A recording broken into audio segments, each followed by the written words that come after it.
देख लिया था कि सर जब हमारे पास डिविडेंड जो है वो कॉन्स्टेंटली ग्रोइंग हो तो हमने किस तरह जो है वो मार्केट वैल्यू निकालनी है, कॉस्ट ऑफ इक्विटी निकालनी है, याद आ रहा है? अच्छा, हमने डिविडेंड देखे कितने टाइप के?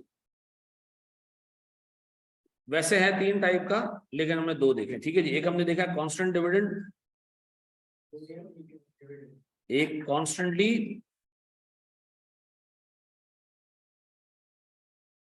ग्रोइंग डिविडेंड, और एक हमारे पास सर अदर मॉडल, अदर है, ठीक है जी। और केसेस भी हो सकते हैं।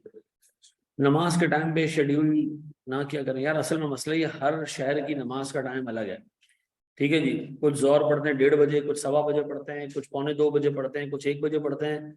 तो अब और इस वक्त इस पर्टिकुलर क्लास के अंदर MFA के अंदर तकरीबन 30 शहरों से लोग हैं, तो इस तरह फिर मुश्किल हो जाएगा बहुत यार कि मैं औकात नमाज का बिल्कुल एग्जैक्ट, कराची का तो मैं ख्याल रख लूंगा, लेकिन बाकी का फिर क्या करें, ठीक। अच्छा चलो ठीक है, यहाँ देखो। अच्छा बोर्ड में देखिएगा दोस्त, सर हमने लास्ट क्लास में पढ़ा था कि अगर कांस्टेंट डिविडेंड हो तो आपने सीधा सीधा डिविडेंड को कॉस्ट ऑफ इक्विटी से डिस्काउंट करना है, आपके पास प्राइस आ जाएगी, मार्केट वैल्यू आ जाएगी, ठीक है जी। और अगर आपको KE मालूम करना है तो सीधा सीधा डिविडेंड को आपने प्राइस से डिवाइड कर देना है। सर अगर कॉन्स्टेंटली ग्रोइंग डिविडेंड हो तो फिर आपको सर प्राइस मालूम करने के लिए D/1 + G divided by KE - G, और सर अगर आपको KE मालूम करना है तो D/1 + G divided by P0 plus growth rate. याद आ रहा है? ये हमने लास्ट क्लास तक देख लिया था। एक छोटा सा क्वेश्चन भी दे रहा हूं अपने दिल की तसल्ली के लिए, ताकि मुझे इत्मीनान हो जाए कि कॉन्स्टेंटली ग्रोइंग डिविडेंड आपके जहन में बैठ चुका है। उसके बाद हम एक स्टेप आगे बढ़ेंगे। चले सर मैं इसको जरा रीड कर रहा हूं। ये कह रहा है जी, Mallu limited is undertaking a capacity enhancing exercise. इसका क्या मतलब है? हम अपनी प्रोडक्शन कैपेसिटी बढ़ाना चाह रहे हैं and wishes to gauge the fair intrinsic value of its shares. ये क्या होती है fair intrinsic value? Intrinsic value क्या है? नहीं पता। Very good sir. मुझे एक बात बताओ, इस पेन की वैल्यू मैं डिमांड कर रहा हूं 15 रुपए, ये इसकी मार्केट वैल्यू है। तो मिसाल के तौर पर आदिल समझते हैं कि इसकी वैल्यू 12 रुपए होनी चाहिए, क्योंकि उसके हिसाब से इसकी वैल्यू 12 बनती है। उसने कैश फ्लोस की प्रेजेंट वैल्यू अपने हिसाब से निकाली, कितनी बन रही है? 12। मार्केट में कितनी चल रही है? 15 चल रही है। वो क्या सोचता है कितनी है इसकी वैल्यू? ये जो हम सोच रहे होते हैं ना, जो वैल्यू होनी चाहिए, ये कहलाती है इंट्रिंसिक वैल्यू। और जो मार्केट में चल रही है क्या कहलाती है? Market value. तो मुझे बताएं सर, अगर मैं आपसे पूछूं एग्जाम में जब अपने मॉडल से वैल्यूज निकाल रहे हैं, कौन सी वैल्यूज होती है जो मार्केट में प्रिवेल कर रही होती है, जो आप समझते हैं कि है? नहीं सर, ये जो हम समझते हैं वो निकल रही होती है, क्योंकि हम अपना डिस्काउंट रेट इस्तेमाल कर। अच्छा, फिर पूरे BMD में और MFA में अजम्पशन ये होगी कि जो इंट्रिंसिक वैल्यू है वही मार्केट वैल्यू है, इन दोनों में कोई डिफरेंस नहीं है। लेकिन प्रैक्टिकली ऐसा नहीं होता। प्रैक्टिकली हर बंदा बैठ के शेयर की वैल्यू निकालता है और फिर देखता है जी वैल्यू मेरे हिसाब से आ रही है 140 150। फिर वो मार्केट में देखता है कि वैल्यू चल रही है 120, वो कहता है मेरे हिसाब से वैल्यू ज्यादा है, सस्ते में मिल रहा है, तो वो खरीद लेता है। ठीक है जी। तो आइंदा के बाद याद रखना सर, आप जो वैल्यू निकालेंगे ये आपके हिसाब से होगी और हम अज्यूम करेंगे यही मार्केट में भी चल रही है। ठीक है जी। तो सर हम जो वैल्यू निकाल रहे हैं कौन सी वैल्यू है? इंट्रिंसिक वैल्यू, फेयर वैल्यू है। The company has taken the average cost of equity of all companies in the sector and considered it to be correct. अच्छा, ये एक ऐसी चीज है जो थोड़ा सा आगे जाके हम डिस्कस करेंगे कि चूंकि मैंने अभी आपके सामने BMD के एरिया में से सवाल निकाला। आगे हम एक चीज पढ़ेंगे रिस्क मैनेजमेंट। उसके अंदर हम देखेंगे कि सर जब कंपनी अपनी कॉस्ट ऑफ इक्विटी निकाल रही होती है ना, कि कंपनी का इन्वेस्टर किस तरह चीजें सोचता है, तो फिर वो ये भी देखती है कि इंडस्ट्री में बाकी लोग क्या चल रहे हैं, किस तरह चल रहे हैं। ठीक है जी। आगे हमने जाके डिस्कस करना है सिस्टमैटिक रिस्क, अनसिस्टमैटिक रिस्क। इस लाइन को इग्नोर कर देते। ठीक है जी। कंपनी की करंट नेट एसेट्स कितने हैं sir appearing in the balance sheet? ये बुक वैल्यू है, मार्केट वैल्यू है? बुक वैल्यू है। इन दोनों को ऐड करूंगा तो क्या आ जाएगा मेरे पास? Total book value of net assets आ जाएगा, बुक वैल्यू ऑफ इक्विटी आ जाएगी। इक्विटी में क्या क्या आता है? शेयर कैपिटल भी, इक्विटी में शेयर कैपिटल आता है और सारे रिजर्व्स आते हैं। डन। फिर कह रहे हैं जनाब, the latest profit and loss of the company shows the following. Profit before tax इतना था, प्रॉफिट आफ्टर टैक्स इतना है, ये रिटेन प्रॉफिट है। रिटेन प्रॉफिट का मतलब डिविडेंड बांटने के बाद ये बचा है। फिर नीचे वो कह रहे हैं जी डिविडेंड पर शेयर 4 रुपए 90 पैसे से 7 रुपए 12 समथिंग पैसे हो चुका है। ठीक है जी। वो कह रहे हैं जी कॉस्ट ऑफ इक्विटी 21% है, आप कंपनी के एक शेयर की मार्केट वैल्यू निकालें। शाबाश, खुद से करें इसको सॉल्व। सबसे पहले क्या निकलना चाहिए?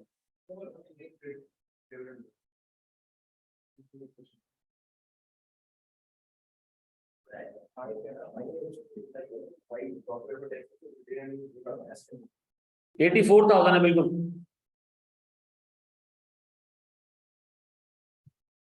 मैं कराऊं उसको 84, सेफली 84,000। चलो जी, सबसे पहले तो एक काम करते हैं सर, इस सवाल के अंदर हम डिविडेंड की ग्रोथ से, प्यारे बच्चों बोर्ड पे देखना दो, सारी चीजें 2 मिनट के लिए छोड़ दो। यहां देख लो सर, मेरे पास सबसे पहले ग्रोथ रेट निकाल रहा हूं। क्या ग्रोथ रेट के लिए मैं गॉर्डन्स मॉडल यूज करूं? नहीं सर, अगर डिविडेंड की हिस्ट्री दी है, गॉर्डन्स मॉडल को हाथ भी नहीं लगाया। कितना जी? ₹4.90 का डिविडेंड ग्रो करता करता 1, 2, 3, 4 सालों में 7.1221 पे चला गया।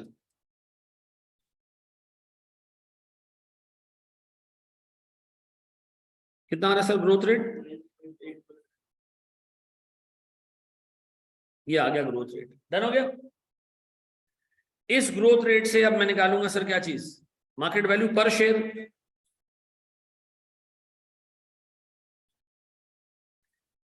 सर मार्केट वैल्यू पर शेयर या पी नॉट ऐसे निकलेगा कि dividend into 1 plus growth rate divided by के। अच्छा देखो, क्या ये बताना मुझे पड़ेगा कि अगर एक शेयर का डिविडेंड रखो इधर फंक्शन में, एक शेयर का डिविडेंड, तो प्राइस भी एक शेयर की आती है। डिविडेंड अगर पूरा रखो तो प्राइस भी पूरी कंपनी की आती है, मार्केट वैल्यू पूरी कंपनी की आती है, ऐसा। तो एक काम तो मैं ये कर सकता था कि डिविडेंड जो ऊपर दिया वो पूरी कंपनी का रख देता, लेकिन नहीं सर, आप ऐसा ना करें। आप ऐसे करें, 7.1221 रखें प्लस ग्रोथ रेट कितना है 9 पॉइंट, डिवाइडेड बाय के ही कितना है मेरे पास, ग्रोथ रेट्स 9.8%। तो पी नॉट कितना है जी? 8। बस 8 के आगे कुछ नहीं है, 82 यही है। एक शेयर की मार्केट वैल्यू आ गई 69.82। अब नंबर ऑफ शेयर्स कितने थे ये कैलकुलेट करना पड़ेगा, सवाल के अंदर डाटा दिया हुआ। सर उस बंदे ने कहा हमने प्रॉफिट कमाया 987,500, इसमें से हमने कुछ प्रॉफिट रिटेन कर लिया, बाकी बांट दिया। रिटेन कितना किया? 389,247 ये रिटेन किया हमने, बाकी बांट दिया हमने। तो जो बांटा है वो कितना है sir? Total dividend. Total dividend is 598253, 5,98,253 रुपए का डिविडेंड हमने टोटल बांटा है। एक शेयर का डिविडेंड कितना है? 221। क्या रहा सर मेरे पास नंबर ऑफ शेयर्स?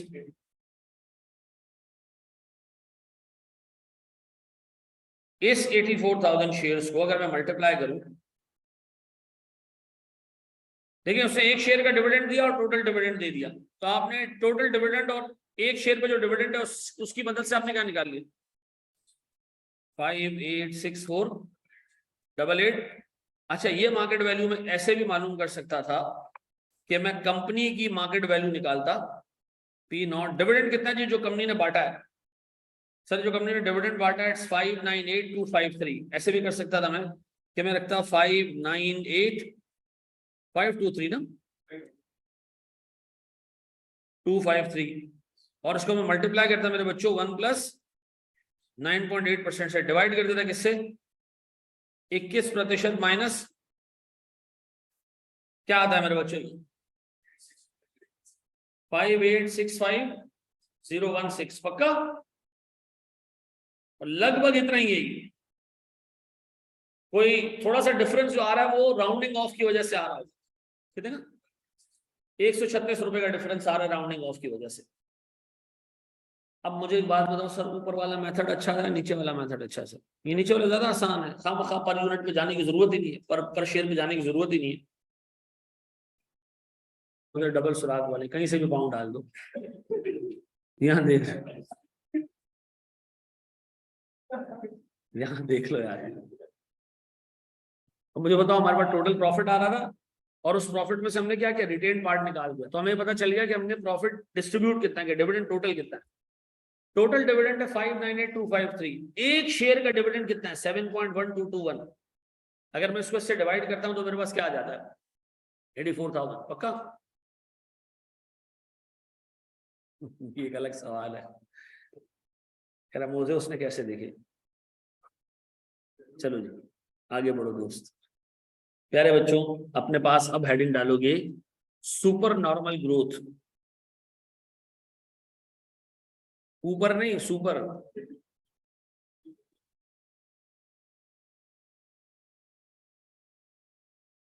और ये थोड़ा सा समझने वाला है, ये एक ऐसी चीज है जो एग्जाम में हालिया दिनों में सीए फाइनल में टेस्ट हुआ है, तो कोई बात नहीं है कि वो नीचे भी टेस्ट करेंगे इसको। ठीक है जी, इसको जरा तरीके से देखना मेरे बच्चों। सुनो दोस्त, देखो हमने एक नई कंपनी बनाई से, मिसाल के तौर पर हमने एक नया कॉलेज खोला और उसमें हमने सोचा कि हम जी एसीसीए पढ़ाएंगे और एसीसीए के अच्छे लेक्चर्स देंगे जैसे हम सीए को दे रहे हैं, क्योंकि मैंने उस दिन एसीसीए के बहुत ही मशहूर टीचर के लेक्चर देखे और वो ऐसे पलंग में लेट के यूं पढ़ा रहा है आईपैड पे। ठीक है जी, कोई है ही नहीं उसको मुकाबला देने वाला, तो वो बंदा एंजॉय कर रहा है पोजीशन अपनी। ठीक है जी, तो हाँ ये पोजीशन लेटने वाली नहीं, मतलब मार्केट में पोजीशन एंजॉय कर। ठीक है, तो मैं देखा, मैंने कहा यार अच्छा ये सीन चल रहा है, मैंने कहा यार साइड टाइम के we should enter this market. तो हमने सोचा कि अब तो चूंकि रिकॉर्डेड वाला मामला है, तो अगर हमने ये इस तरह रिकॉर्ड करके दे दिया और बच्चों को अच्छे लगे, सैंपल बेसिस पे कुछ एसीए के बच्चों को एक चैप्टर रिकॉर्ड करके दे दिया, तो उनसे हमें लगा कि अच्छी गेम बन सकती है। अब सुनो, अच्छी गेम अगर बन सकती है तो होगा क्या, शुरू के सालों में बेहतरीन प्रॉफिट होगा। हम एक नई कंपनी खोल रहे हैं, हमें लग रहा है जी हमारे पहले साल का डिविडेंड होगा, गौर से सुनना, हमारे पहले साल का डिविडेंड होगा 20 रुपए पर शेयर।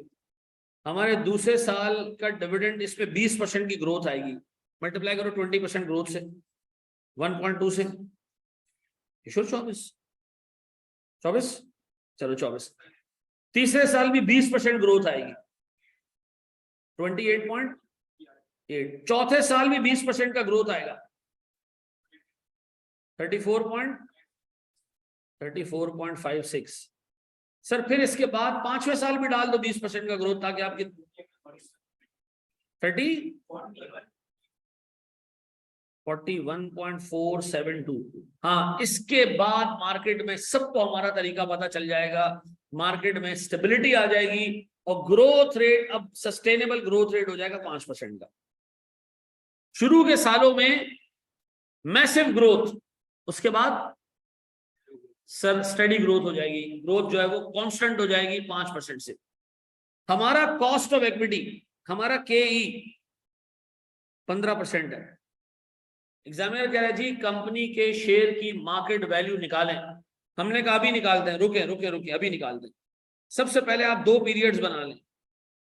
पहला वो पीरियड जो सुपर नॉर्मल ग्रोथ का पीरियड है, इसमें आपको 20 रुपए का डिविडेंड मिल रहा है, 24 का डिविडेंड मिल रहा है, 28.8 का डिविडेंड मिल रहा है, 34.6 का डिविडेंड मिल रहा है और 41.47 का डिविडेंड मिल रहा है। ऐसा ये 5 सालों में तो छक्के लगेंगे हमारे।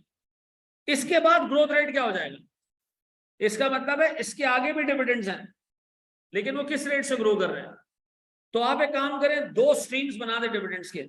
आपका ये 5 डिविडेंड्स को मैं for the time being ignore कर रहा हूं, इसके आगे जो डिविडेंड मिलेंगे वो किस रेट से ग्रो करेंगे। तो अगर एक काम करें, इसके आगे जो डिविडेंड है उसकी प्रेजेंट वैल्यू निकाल लें पहले। वो तो आसान है ना निकालना। हाँ सर कैसे निकालेंगे वो, इसके आगे जो डिविडेंड्स आ रहे हैं उसको कैसे निकालेंगे उसकी प्रेजेंट वैल्यू। बड़ा आसान है सर, मैं लिख रहा हूं present value of dividends from year 6।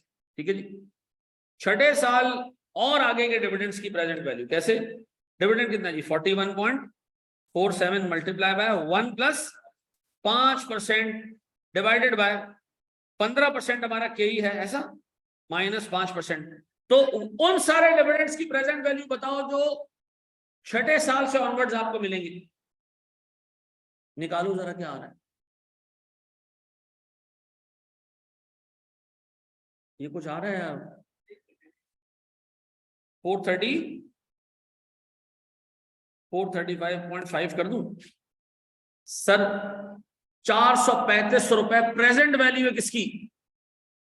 उन डिविडेंड्स की जो छठे साल से चलते हुए कयामत तक जाएंगे।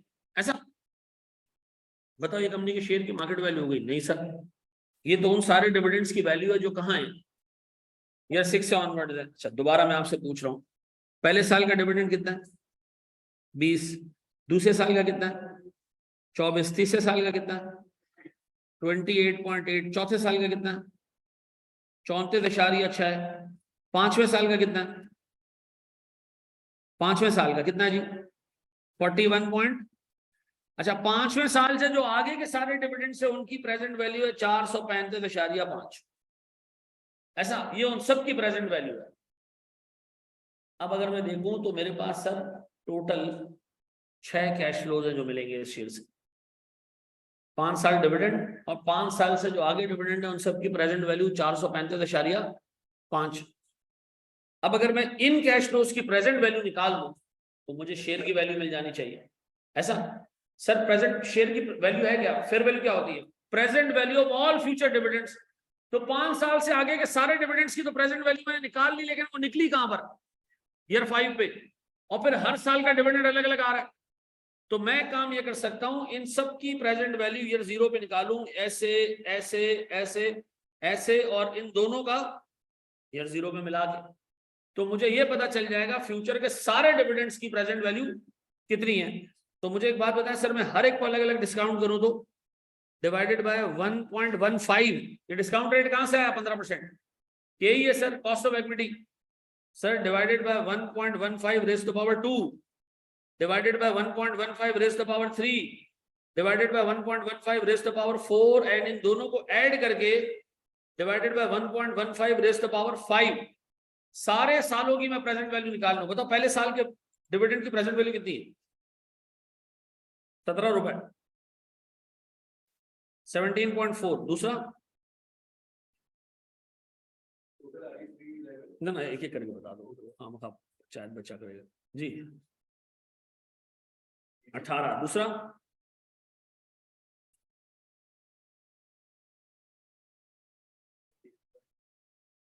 22 कर लें, मट्टी पाए, आगे बढ़े। 19.7, तो 20 कर दूं। अब इन दोनों को मिला के प्रेजेंट वैल्यू निकालना, मिला के जी 237.13। अब एक बात बताओ, अगर मैं इन सबको ऐड अप करूं तो मैं क्या ये कह सकता हूं कि ये फ्यूचर के सारे डिविडेंड्स की प्रेजेंट वैल्यू है? हाँ सर, कितनी?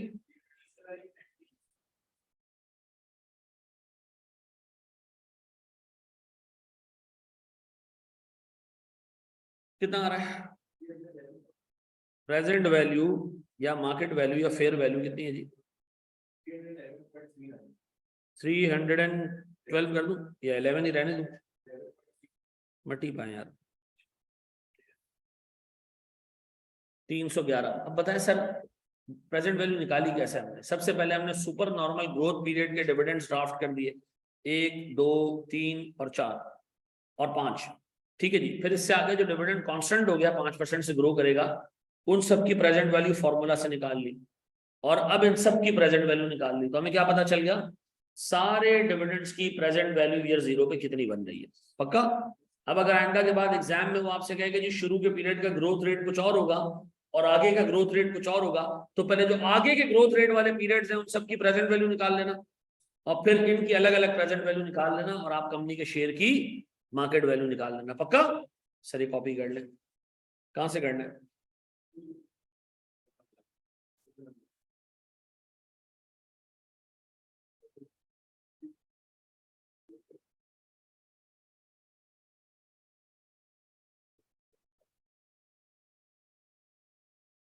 चले मेरे बच्चों, हम आगे जाएं।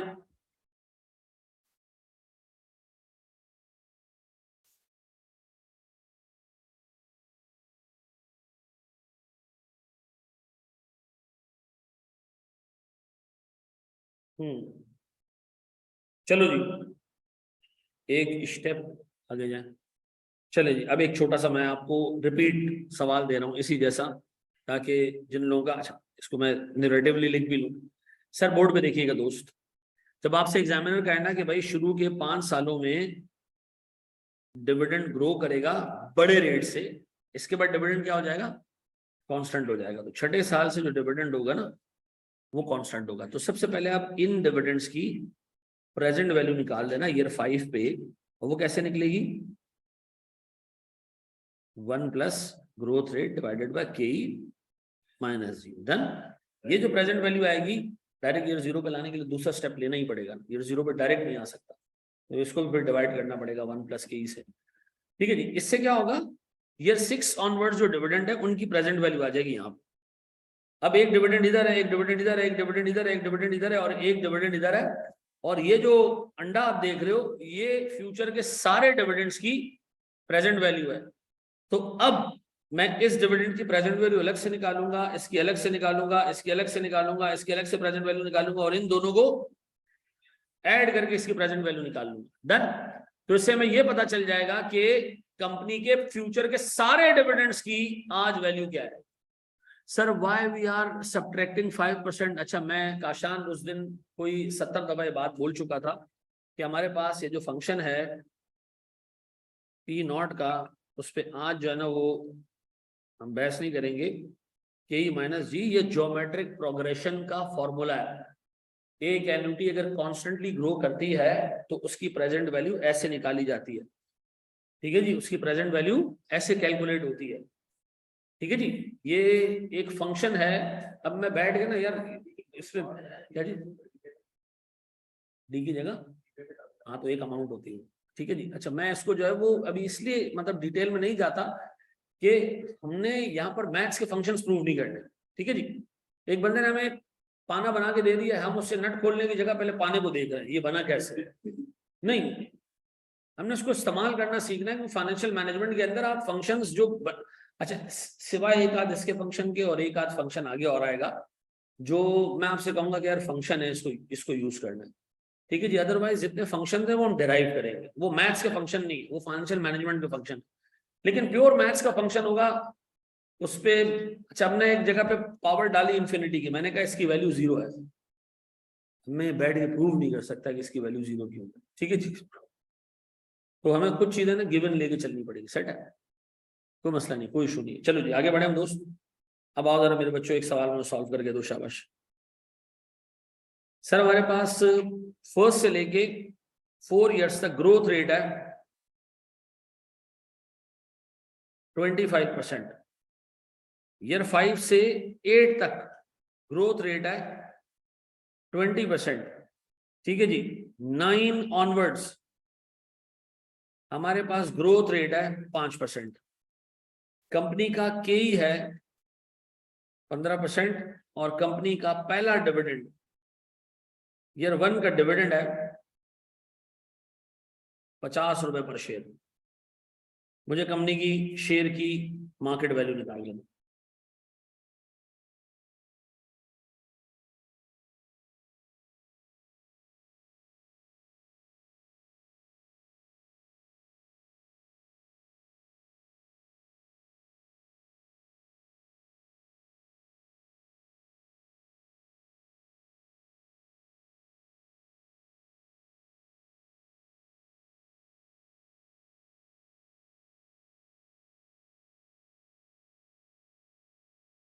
सर मैंने सबसे पहले इसमें किया ये होगा, डिविडेंड्स ड्राफ्ट किए होंगे 8 सालों के। ठीक है जी। सर मेरे पास ईयर डिविडेंड्स और प्रेजेंट वैल्यू। सर ईयर 1 2 3 4 ये मेरे पास एक साइकिल चलेगा, 5 6 7 8 एक और साइकिल चलेगा, और 9 ऑनवर्ड्स मेरे पास एक और हिसाब किताब होगा। पहले बताया पहले साल का डिविडेंड 50, अब ये 25% से ग्रो करेगा, कितना 78.1 कर देता हूं, फिर 97.6। अब 20% होगा। ठीक है जी। 117 140 फिर 168.5 आखिरी 202। अब इसके आगे जो है वो, अच्छा वो हमने निकालना है अलग से। तो 202 इंटू 1 प्लस 5% डिवाइडेड बाय कितना आता है? तो इसको भी मैं कह रहा हूं जनाब यार 8 ही है ये 21 डन हो गया जी पक्का। अच्छा जी अब आपने करना है इसको डिवाइड 1.15 से, इसको डिवाइड करना है 1.15 रेज़ टू पावर 2 से, इसको डिवाइड करना है रेज़ टू पावर 3 से, इसको डिवाइड करना है रेज़ टू पावर 4 से, इसको डिवाइड करना है रेज़ टू पावर 5 से, इसको डिवाइड करना है रेज़ टू पावर 6 से, इसको डिवाइड करना है रेज़ टू पावर 7 से, इसको डिवाइड करना है 1.15 8 और इसको भी 8 से ही करना है। ऐसा अलग अलग बता रहे हो या सब एक साथ बता रहे हो? तो बहुत लंबा हो जाएगा अभी। अच्छे कह रहे हैं 1100, ये 1140 क्या है? एक शेयर की प्राइस है क्योंकि आपने डिविडेंड पर शेयर रखा है। ऐसा जी मेरा बच्चा इनको नहीं हमने ईयर 0 पे डायरेक्ट लिया है ना, हमने एक कैश फ्लो रख दिया ना इसका। नहीं 25 से 20 तो कैश फ्लो में डाल दिया ना रेट।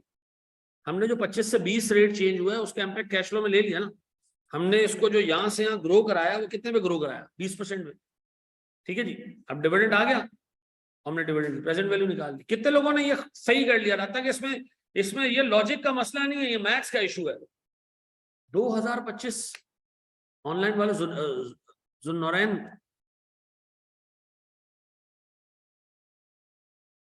यार जुन्नौरैन लड़कों का नाम था लड़कियों का नाम होता है? नहीं जुन्नौरैन हज़रत उस्मान रज़ी अल्लाह तआला अन्हु का नाम था।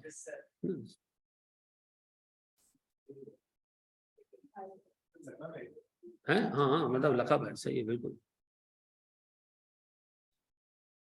वो लास्ट ईयर का बताया है ठीक है 15 तो के ही है ना इंटरेस्ट रेट प्रेजेंट वैल्यू के ही से निकाल देंगे बेटा।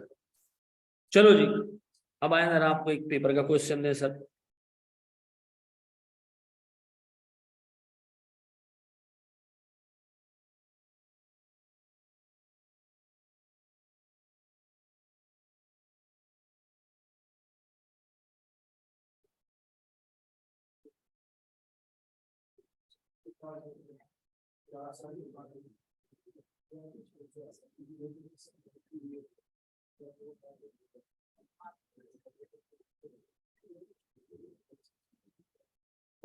चलो जी मैं कह रहा हूं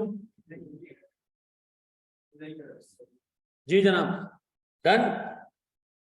अच्छा जी सुने दोस्त ये कह रहे जनाब ABC limited has grown lot through adopting a risk seeking approach. इसका क्या मतलब है रिस्क सीकिंग अप्रोच? ये तुम्हारे लेवल की बात नहीं लेकिन समझते जाओ साथ साथ। देखो कुछ कंपनीज ऐसी होती हैं जो हमेशा हायर रिटर्न्स को प्रेफर करती हैं। इतना कमा लिया ना अगली दफा इससे और कमाना है, इससे और ज्यादा कमाना है, तो वो रिस्क लेती हैं। और बहुत सारी कंपनीज ऐसी होती हैं जो एक अच्छी पोजीशन में पहुंचने के बाद फर्दर रिस्क नहीं लेती। वो कहता है भाई कम रिस्क होगा तो हम पैसा इन्वेस्ट करेंगे अदरवाइज हम इन्वेस्ट नहीं करेंगे। ठीक है जी ये एक रिस्क सीकिंग कंपनी है।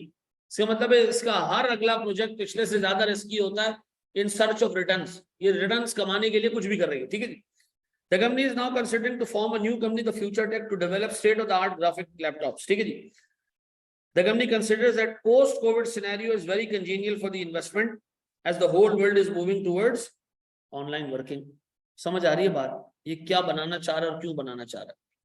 ये बनाना चाह रहा है सर ग्राफिक लैपटॉप्स। ठीक है जी नोट्स टेकिंग लैपटॉप और इस सारी की चीजें क्योंकि वो कह रहे कोविड के बाद से लोग ऑनलाइन वर्किंग पे जा चुके हैं तो ज्यादा बेहतर ये कि पेन कॉपी यूज करने की जगह और ट्रैवल करने की जगह लैपटॉप के सारे काम करो।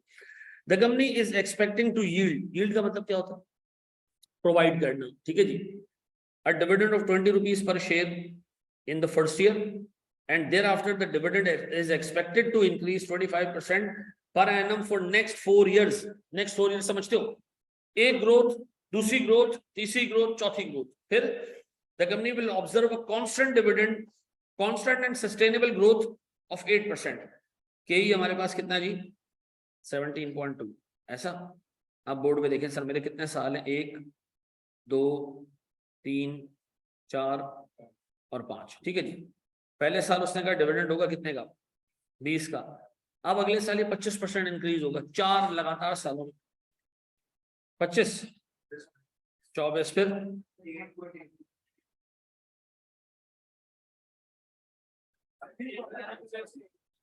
तुम लोग ही बता रहे हो मनुष्यों।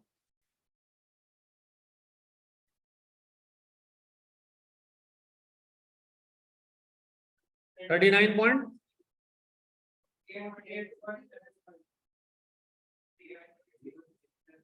यार मट्टी पाओ यार। फिर 48 पॉइंट। बस अब आप एक काम करें जरा, 48.82 के आगे की जो दुनिया है 8% ग्रोथ रेट है उसका, डिवाइडेड बाय 17.2 माइनस कितना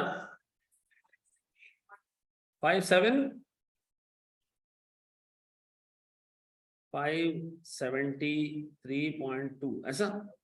अब बताइए कितना होगा टोटल।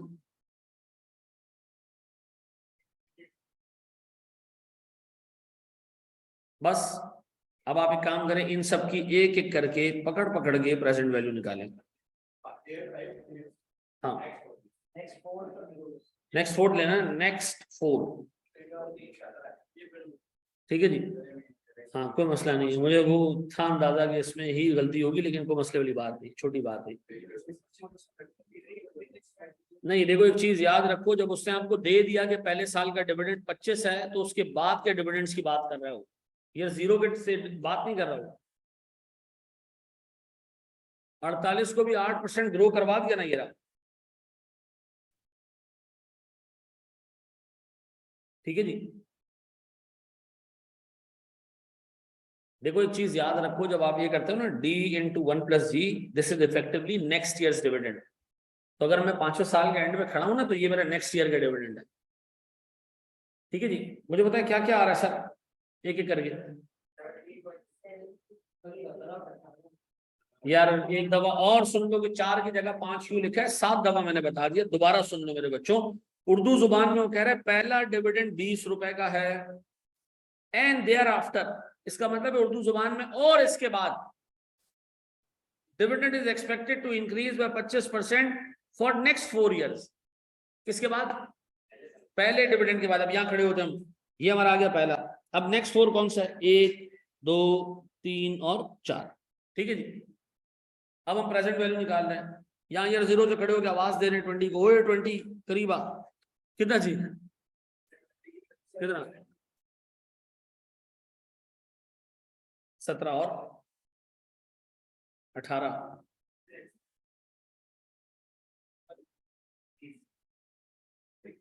बाकी 21 कर लो, 21 कर लो। फिर और ये अब आप इसको इसको इसको इसको और इसको ऐड कर लें। अच्छा एक चीज और सुन लो, एक चीज और सुन, अल्लाह माफ करे तुम लोगों को जिसने मैथ्स पढ़ाई है ना, उस बंदे को मेरी तरफ से सलाम। नहीं सुनो, मैं ये ऑनलाइन वालों की बात कर रहा हूँ। यहाँ देखो, इधर बोर्ड में देखो भाई। मुझे एक बात, एक सेकंड एक सेकंड मुझे एक बात बताओ, आप ईयर 5 पे खड़े हो, नेक्स्ट ईयर के डिविडेंड की प्रेजेंट वैल्यू निकालोगे ना, ये नेक्स्ट ईयर का डिविडेंड है 48.8 multiply by 1 plus growth rate, उसकी प्रेजेंट वैल्यू निकाल लो। अब बच्चा कह रहे हैं पहले आप 6ठे साल पे आए, यहाँ डिविडेंड रखें, फिर आगे की प्रेजेंट वैल्यू मालूम करें। नहीं यार, मैं 5वें साल के एंड पे खड़े होकर देख रहा हूँ मेरे 6ठे साल का डिविडेंड क्या होगा, वहां से प्रेजेंट वैल्यू लेकर आ रहा हूँ। तो मैं जो प्रेजेंट वैल्यू लेकर आ रहा हूँ ईयर 5 पे आ रही है। ठीक है जी। एक बच्चा पूछ रहा है 17, 18, 19 क्या है? यार एमएफए में आ गए हो यार, खुदा का खौफ करो यार, अल्लाह को मानो यार। डिवाइडेड बाय 1.172 लिखा हुआ भी आगे प्रेजेंट वैल्यू, ये आ गया जी 17। इसकी प्रेजेंट वैल्यू निकालोगे divided by 1.172 raise the power 2, ये आ जाएगा 18। अब आ रहा है 18, मैं क्या कर सकता हूँ? 19 आ रहा है सर। अब एक नशे ही बोलेगा 20 किधर गया, ठीक है ना? चले क्या आ रहा है वैसे पता चलो, शाबाश, कोई मसला नहीं है जी। 359 पॉइंट इन सब की प्रेजेंट वैल्यू यानी मार्केट वैल्यू 3,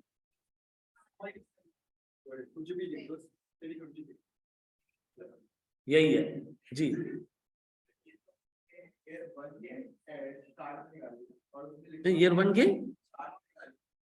ईयर वन के स्टार्ट ही पे निकालते हैं ना प्रेजेंट वैल्यू। आज निकालोगे ना प्रेजेंट वैल्यू, ईयर 0 होता है ना ईयर वन का start, technically year 0 right now, you know. ये आवाज कहीं और आती है, हैं? चलिए जी, बड़े माँ के दोस्त,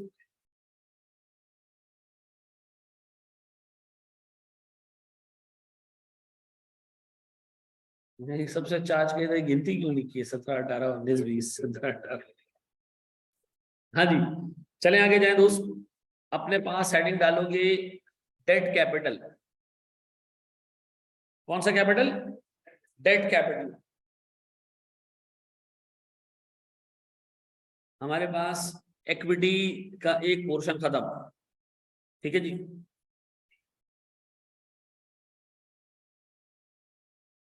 मैं अभी खुद शेयर कर दूंगा, मुझे खुद शेयर कर दूंगा मैं।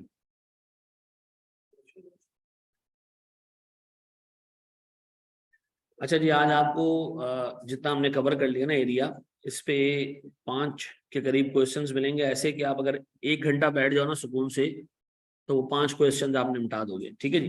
लेकिन ये कर लेना, ठीक है जी। बड़े हम आगे दोस्त, बढ़ जाए।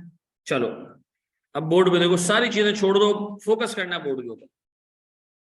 एक छोटी सी एग्जांपल दूंगा, उसी से पूरा आगे का कॉन्सेप्ट कनेक्टेड है। वो एग्जाम्पल हमारे उस पे ना 15 मिनट लगेंगे, हम 15 मिनट बाद क्लास ऑफ कर दूंगा, ठीक है। यहाँ फोकस कर लो, सुनो सुनो सुनो सुनो, सारी चीजें छोड़ दो। मेरा प्यारा भाई बिल्कुल चुप हो जाओ। एक कंपनी है जिसको लोन चाहिए, ठीक है जी। इस कंपनी ने एक डिबेंचर इशू किया। क्या किया? डिबेंचर। डिबेंचर पे लिखा था 100 रुपए की फेस वैल्यू। कितनी? 100 रुपए की फेस वैल्यू। इस कंपनी के सीएफओ ने ऐसे कंपनी से बाहर मुंह निकाला और देखा कि मार्केट में इंटरेस्ट रेट क्या चल रहा है। तो उसको पता चला जी मार्केट में इंटरेस्ट रेट चल रहा है कितना? 10%। कितना? 10%। इस बंदे ने कहा कि मैं एक डिबेंचर इशू कर रहा हूं, उसी रेट पे इशू कर रहा हूं जो रेट मार्केट में सूद का चल रहा है। तो इस कंपनी ने एक डिबेंचर इशू किया जिसकी फेस वैल्यू कितनी है? 100। इसकी टर्म से 4 साल है। कितने साल? 4 साल है। अब बताओ, इसमें कूपन रेट रखा गया कितने का? 10%। तो डे 1 पे जो कंपनी बॉन्ड इशू करती है, कूपन रेट मार्केट के बराबर ही रखती है। क्यों? क्योंकि वो ये नहीं चाहती है कि अवाम का है जी, मिसाल के तौर पर ये 8% रखता, सूद का रेट 8% रखता है, इससे कोई बॉन्ड नहीं खरीदता। क्यों? लोग कहते हैं मार्केट में 10% का सूद है, तेरे से हम क्यों 8% पे लें? ये बात समझ आती है? तो इस कंपनी ने 10% रेट पे बॉन्ड इशू करने का इरादा कर लिया। डन। अब ये मैं खड़ा हूं सर, मैंने इस बंदे से, इस कंपनी से बॉन्ड परचेज कर लिया। कितने रुपए में? 100 रुपए में। ये 100 रुपए में जब मैं बॉन्ड परचेज करने गया ना, तो ये इस बॉन्ड की मार्केट वैल्यू भी है। क्या है जनाब? मार्केट वैल्यू कितनी है जनाब? 100 रुपए। डे 1 पे फेस वैल्यू मार्केट वैल्यू बराबर, डे 1 पे कूपन रेट और मार्केट का सूद का रेट बराबर।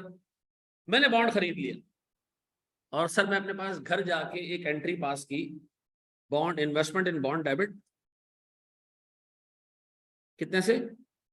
100 रुपए से। और कैश क्रेडिट कितने से? 100 रुपए से। बेहतरीन काम हो गया सर, ये हो गया ईयर 0। अब मैं सुकून में, अरे सुकून पे सूद खाऊंगा मजे से और अल्लाह का शुक्र अदा करूंगा, ठीक है जी। अब पहले साल का एंड आया जी, मेरे घर पे एक लेटर रिसीव हुआ कि मिस्टर अहमद रजा, आपने पूरे साल बॉन्ड अपने पास रखा है, ये आपके लिए छोटी सी अल्लाह की लानत। किस रेट पे? 10% पे। तो मैंने कहा कोई मसला नहीं है, अल्लाह माफ करे। कैश डेबिट कितने से? 10 से। और इंटरेस्ट इनकम कितने से? 10 रुपए से। ऐसा ऐसा है। अब मैं कौन हूं? इन्वेस्टर। अब मैंने बार मुंह निकाला और चेक किया कि मार्केट में रेट क्या चल रहा है, तो पता चला जी मार्केट में सूद का रेट चल रहा है 8%। खुश हो गया। क्यों?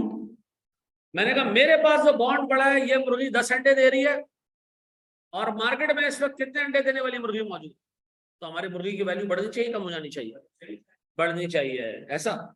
अब मैंने कहा इसका मतलब है मैं इस बॉन्ड को अच्छे दामों बेच सकता हूं। क्यों? क्योंकि जो इन्वेस्टर मिसाल के तौर पर आदिल जो है वो आज एक इन्वेस्टर है जो सूद पे पैसे लगाना चाहता है। आदिल अगर आज मार्केट में पैसा इन्वेस्ट करे, किस रेट पे इन्वेस्ट होगा? 8% पे। मेरा बॉन्ड 10% का सूद दे रहा है।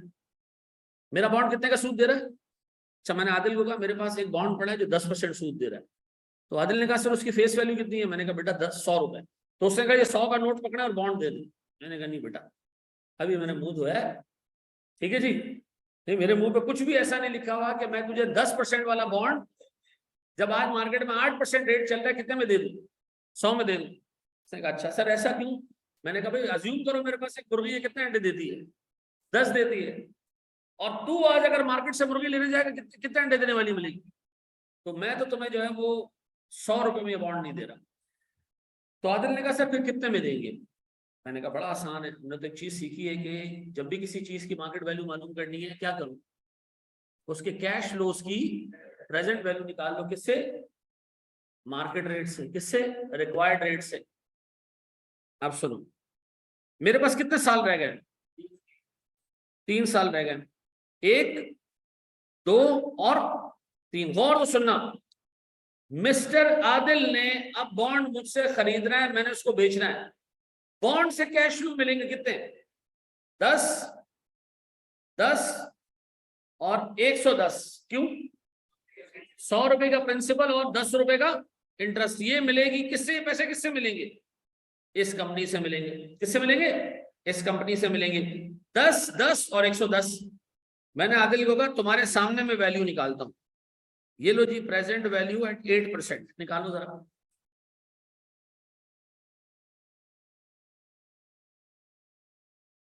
एग्जैक्ट 105। अलग अलग बता दो ना जरा से प्यारा भाई। 92.9.26।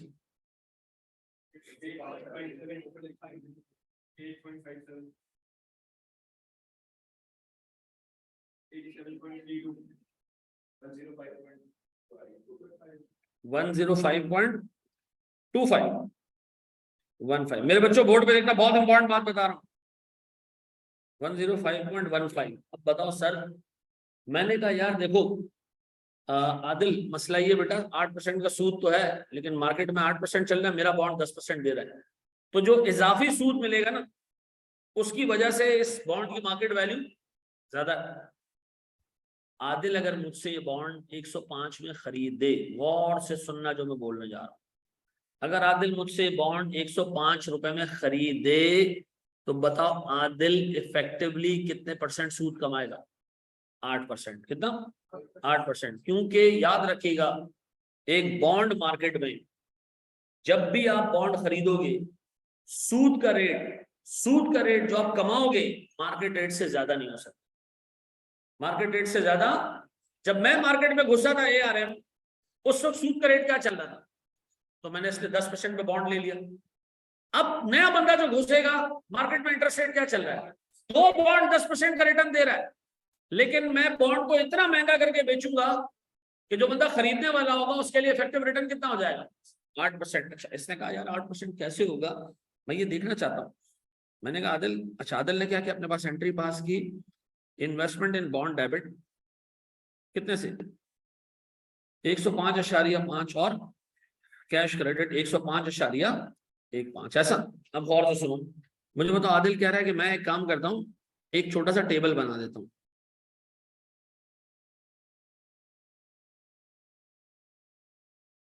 इसने कहा जी मैंने बॉन्ड खरीदा 105.15 का, मैं कमाऊंगा किस रेट से? क्या सोच के कमा रहे हैं?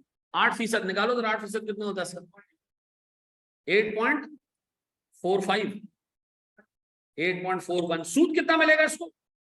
10 रुपए का मिलेगा। ये कह रहे जी 105 पे मैंने 8 रुपए कमाए और 10 रुपए मिल गए मुझे, तो सर मेरा जो प्रिंसिपल का अमाउंट है जो मैंने इन्वेस्टमेंट किया वो कम होता जाएगा। कितना?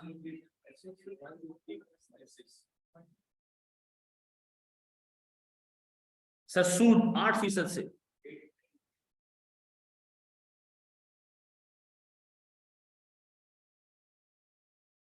101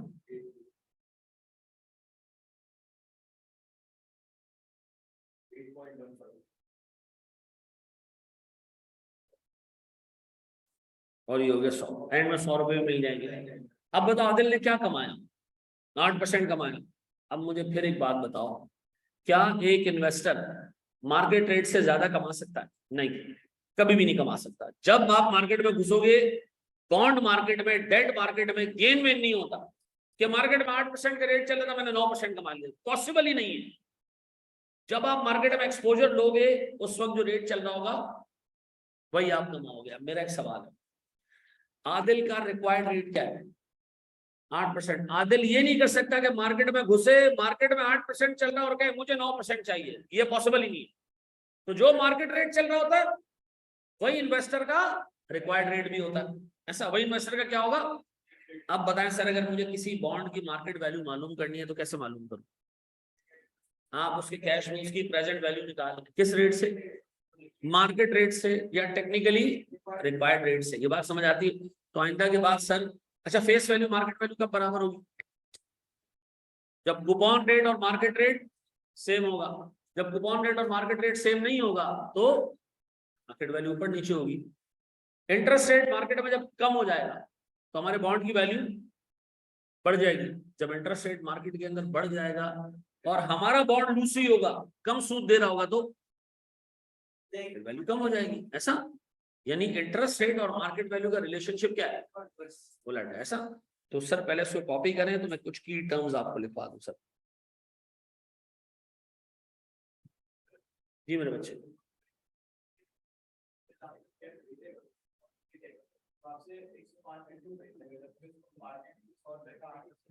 तो मैं कहूंगा जा 100 रुपए का 8% कहीं और से ले ले। ठीक है जी, कोई गेन नहीं होता बॉन्ड मार्केट में। मैंने कहा ना, गेन का कॉन्सेप्ट नहीं है। ठीक है जी, इसको पहले कॉपी कर लो, मैं दोबारा रिपीट करा देता हूँ। शुरू कर देंगे, गैप आ रहा है। ठीक है जी, मैं और पीछे जाऊंगा तो और रोना शुरू कर देंगे, और पीछे जाऊंगा तो घर वाले रोना शुरू कर देंगे। ठीक है सर? अच्छा जी, दोबारा रिपीट कर रहा हूँ, सुने। मुझे एक बात बताएं, एक कंपनी ने बॉन्ड इशू किया, किस रेट के ऊपर? किस रेट पे इशू किया सर? 10% पे। क्यों? कंपनी को आखिर क्या सूझी कि 10% रेट पे बॉन्ड इशू करे? सर मार्केट में सूद का रेट 10% चल रहा था, तो उसने कहा जी मैं भी 10% ही सूद दूंगा। तो उससे क्या कि एक बॉन्ड इशू किया जिसकी फेस वैल्यू 100 थी, टेन्योर 4 साल का था, 10% का सूद था। ठीक है जी। अच्छा, मैंने खरीद लिया है बॉन्ड। कितने में खरीदा? 100 रुपए में। मुझे क्या मिलेगा? 10, 10, 10 और 10, तो 10% का रिटर्न मिलेगा। तो मैंने अपने पास बॉन्ड डेबिट किया, कैश क्रेडिट कर दिया। जनरल एंट्रीज हमारे कोर्स का पार्ट नहीं है, सिर्फ समझाने के लिए किया मैंने। अब 1 साल गुजरा, एक सूद मैंने खा लिया, पता चला जी मार्केट में अब 10% वाली अपॉर्चुनिटीज है ही नहीं। अब मार्केट में रेट क्या चल रहा है? जो इन्वेस्टर आज पैसा इन्वेस्ट करेगा किस रेट पे इन्वेस्ट करेगा?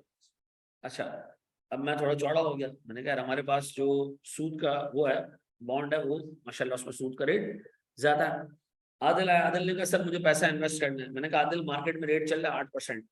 उसने कहा हाँ हाँ सर, जो रेट चल रहा है मार्केट का उसी पे मैं इन्वेस्ट कर सकता हूँ। आप इतने अच्छे तो है नहीं कि 105 वाला बॉन्ड मुझे कितने में दे देंगे?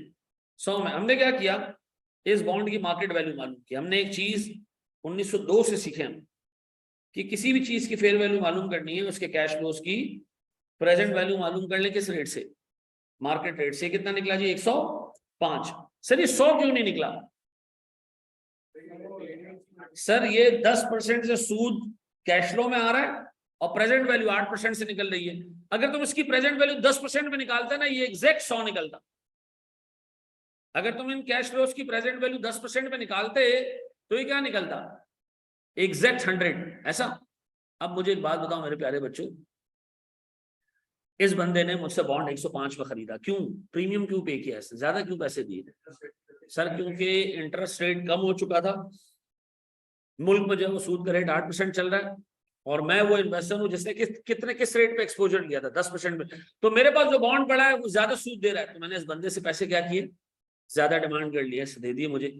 अब बताएं सर, जो भी इन्वेस्टर मार्केट में घुसेगा, जो भी इन्वेस्टर मार्केट में घुसेगा, उस वक्त जो मार्केट का रेट चल रहा है अच्छा बताओ, 1 साल और गुजर जाए और मार्केट में रेट 7% चल रहा हो, तो फिर हम प्रेजेंट वैल्यू किससे निकालेंगे? 7% से निकालेंगे। पक्का? तो अब आइंदा के बाद सर किसी भी बॉन्ड की मार्केट वैल्यू निकालनी है तो कैसे निकालें? प्रेजेंट वैल्यू ऑफ ऑल ना इंटरेस्ट एंड प्रिंसिपल के cash flows eight market rate. पक्का जी?